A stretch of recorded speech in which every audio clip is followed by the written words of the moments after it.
l'accès direct au dossier médical, c'était une demande historique du monde associatif en France, et je précise en France parce que la France a été le dernier pays à être résistant à cet accès direct aux pièces médicales. Dans les années 90, cette question-là de l'accès au dossier, elle est centrale parce qu'on est sur des contentieux de la responsabilité et que les établissements de santé ne veulent pas dire, ne veulent pas donner l'information médicale et que les patients sont obligés d'aller devant le juge pour demander leur dossier médical. Même pas pour se plaindre, pour demander leur dossier. Les patients sont obligés de faire des actions en référé devant les juges pour qu'ils ordonnent la communication du dossier médical.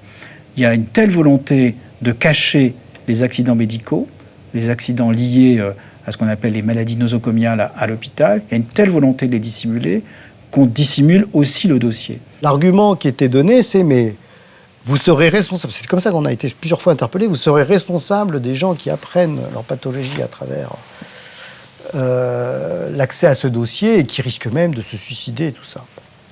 Ça fait 14 ans que la loi est passée, on n'a jamais vu de suicide.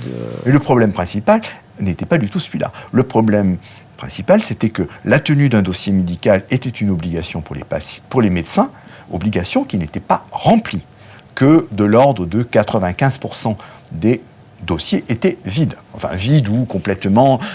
Monsieur Lascaux mettant très le temps, on lui a fait une ablation de la vésicule biliaire, il est resté 3 jours, il est ressorti le temps. Voilà.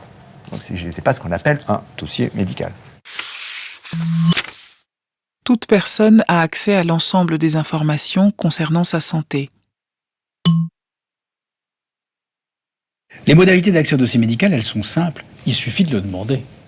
Et par lettre simple, que ce soit au cabinet médical ou que ce soit dans l'espace hospitalier ou dans une clinique. Donc c'est simple, on écrit, je voudrais avoir accès à mon dossier médical. S'il est volumineux, on prend le soin d'expliquer quelle pièce on souhaite, une radio ou bien une liste de médicaments qui aura été prescrite, une ordonnance, etc. Alors évidemment, il vaut mieux le faire par recommandé si on sent qu'on n'aura pas de réponse, et parce que ça permet de faire ce qu'on appelle en droit, de conserver les délais et de faire en sorte qu'on puisse ensuite, devant le juge, si on n'a pas eu son dossier, demander que l'établissement soit contraint de le donner. Il faut pouvoir donner la preuve au juge qu'on a demandé le dossier à une date qui est une date certaine, et le recommander pour ça, c'est ce qu'il y a de mieux pour avoir une date certaine. Les relations encore, qui sont des relations assez dominantes des professionnels de santé sur les patients, là pour le coup, ne facilitent pas la prise de parole et la demande. C'est-à-dire qu'un patient qui va demander son dossier, quelque part, il est un peu gêné de demander son dossier. C'est comme si c'était un outrage que de demander son dossier. Mais comment, et nous, au lien, l'association, on voit bien que des patients ont des difficultés avec ça. On leur reproche d'avoir demandé leur dossier parfois. Ça, c'est inacceptable, quoi. C'est une pression morale qui est inacceptable. L'accès au dossier médical, oui, c'est crucial. C'est crucial parce que, d'autant plus pour les personnes en situation de handicap qui doivent finalement vivre longtemps avec leur handicap, ou en tout cas de manière... pour certaines, c'est à vie, pour d'autres, c'est de manière durable. Donc, c'est d'autant plus crucial de connaître,